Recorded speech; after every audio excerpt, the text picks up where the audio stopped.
नमस्कार, राधे राधे, जय श्री कृष्ण आप सभी को। मैं एक बहुत सुंदर भजन सुना रही हूँ। अच्छा लगे तो लाइक शेयर सब्सक्राइब जरूर करिएगा और बताइएगा कमेंट में कैसा लग रहा है। जय श्री राम। लक्ष्मण के गोदिया लिहले राम, तनि मुख बोलाए भैया। लक्ष्मण के गोदिया लिहले राम, तनि मुख बोलाए भैया। के करा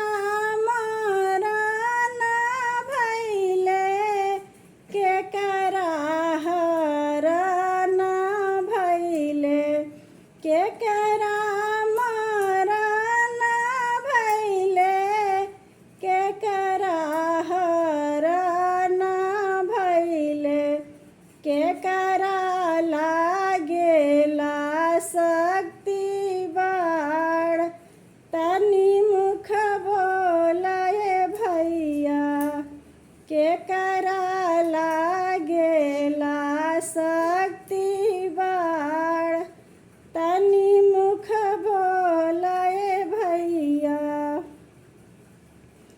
राम दशरथ मरण भैले, सीता हरण भैले। दशरथ मरण भैले, सीता हरण भैले। लक्ष्मण के लागे शक्ति बाण, तनि मुख बोलाए भैया। लक्ष्मण के लागे शक्ति बाण, तनि मुख बोलाए भैया।